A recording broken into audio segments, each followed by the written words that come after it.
We're going to talk today a little bit about Backdoor Roth IRA. It's January. It's kind of Backdoor Roth IRA season. You guys have found all kinds of new ways to screw up the Backdoor Roth IRA. I actually find it pretty amazing how many ways this can be screwed up. Most of those screw ups are pretty easy to fix and not that big of a deal. A lot of people think they screwed it up and really didn't. All they did is made their paperwork a little more complicated, which is not a big deal if you just follow the directions. But let's talk about the Backdoor Roth IRA for a minute. There are a few steps to the Backdoor Roth IRA. But before we get into those, let's talk about why we talk about the Backdoor Roth IRA around here. High earners prior to 2010 could not contribute directly to a Roth IRA.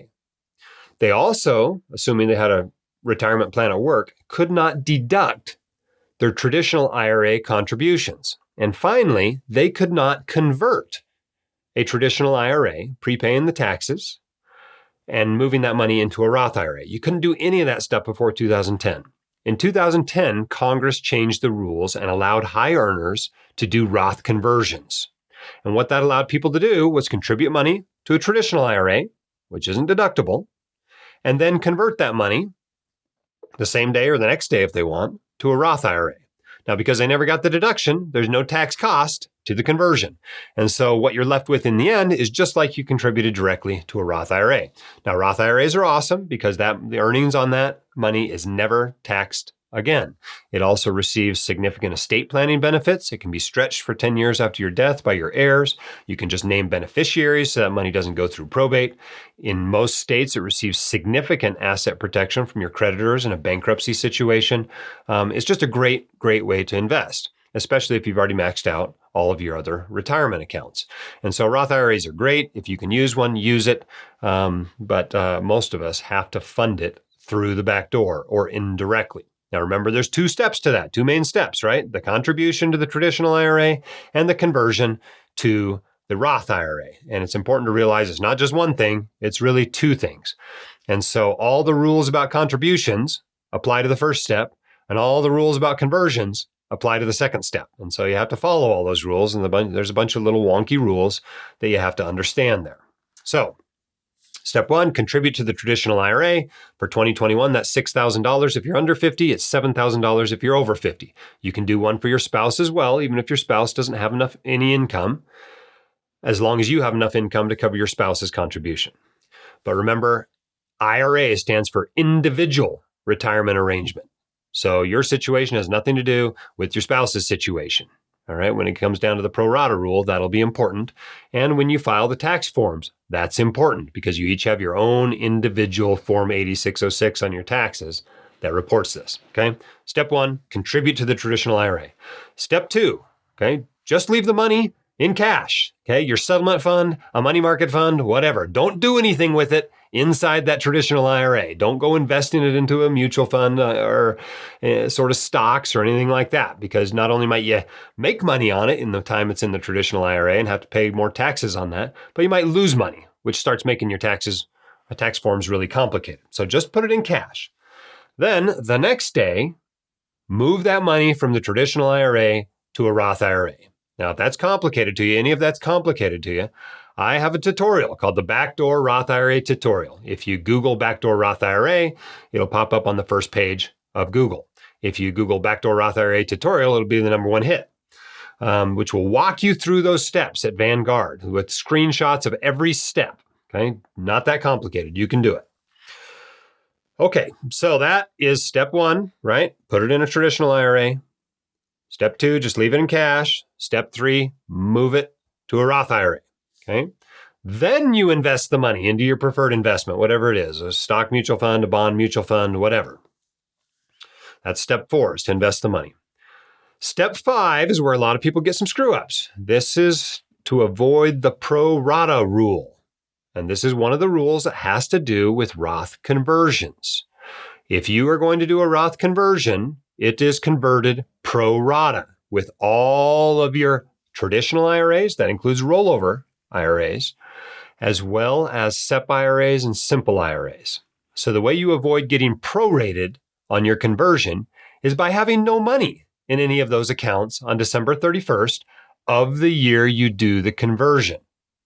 Doesn't matter when you do the contribution. It's all about the conversion. So if you got nothing in there at the end of the year, when you do the conversion, then there's nothing to be prorated, right? So the whole thing goes in there tax-free. The conversion is tax-free because you didn't get a deduction for the contribution.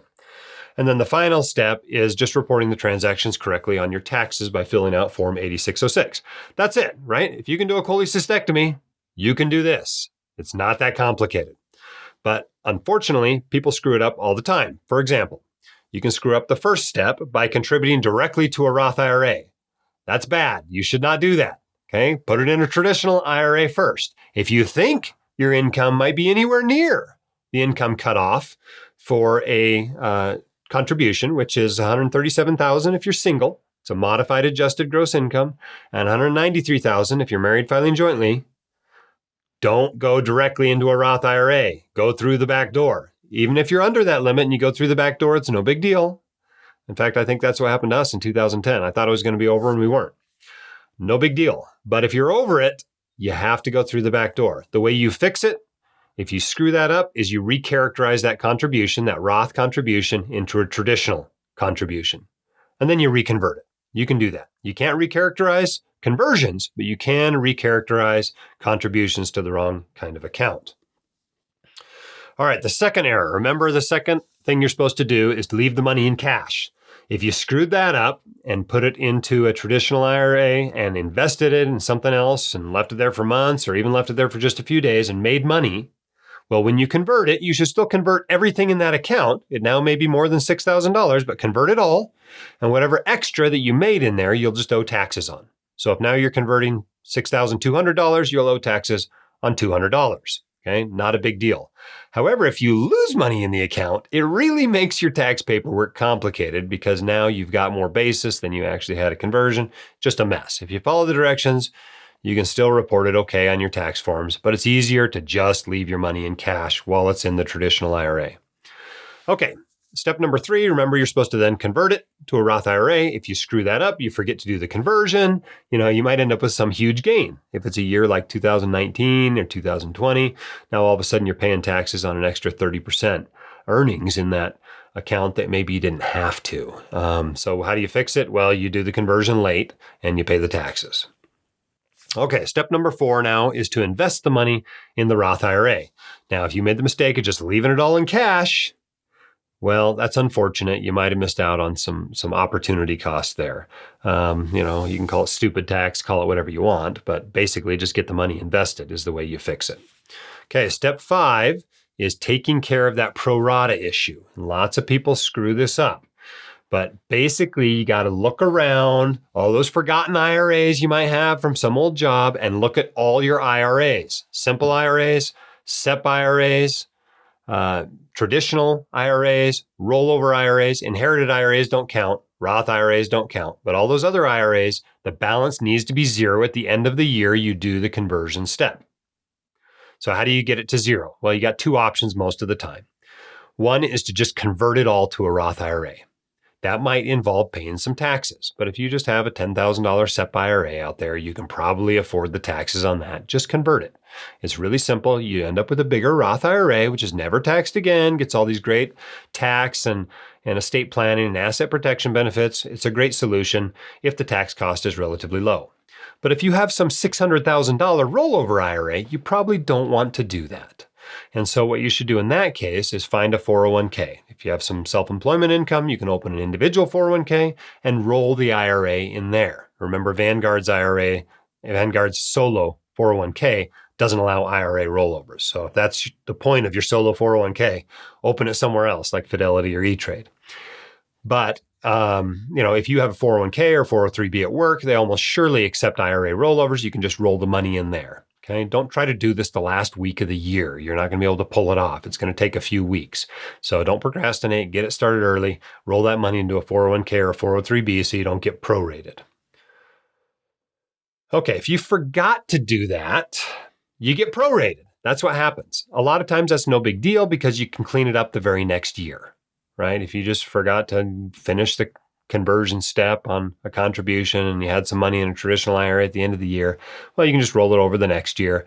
And what you lose in one year, you get back the next year, no big deal. But if you're in that $600,000 IRA situation, it's pretty hard to fix. You basically just end up being prorated and you end up paying a bunch of taxes early. And you have to keep track of that basis for the next 20 or 30 years till you pull the money out, and just makes your life really complicated. So don't screw it up. Okay, avoid the proration issue. And then, of course, the last error, the last step is to make sure you fill out the tax forms correctly. I've got that all covered in the tutorial. Okay, whether you do it on TurboTax, whether you have your accountant fill it out, whether you do it yourself by hand, however you do it, you want to look at the 8606 and make sure that you didn't screw up the most important lines on that, which are basically the ones that tell you how much tax you owe. The idea is that those lines should be zero or something very close to them, not something like $6,000. And so make sure you don't screw that up. We've got videos that'll walk you through that. We've got screenshots that'll walk you through that. If you're confused about it, read the comments and questions below those posts. They'll walk you through it. And of course, if you still can't figure it out, shoot me an email and I'll try to answer your question for you individually. Okay, lots of options, lots of resources there on the website to help you do your backdoor Roth IRA. It is worth doing for most doctors. You know, if your retirement plan at work is a simple IRA or a SEP IRA, or you're in some situation where you have a huge traditional IRA and nowhere good to roll it into, maybe it doesn't work for you. But for most docs, they ought to be doing a backdoor Roth IRA each year. If you want your questions answered by the White Coat Investor, record your question at whitecoatinvestor.com/YQA or click the link in the description.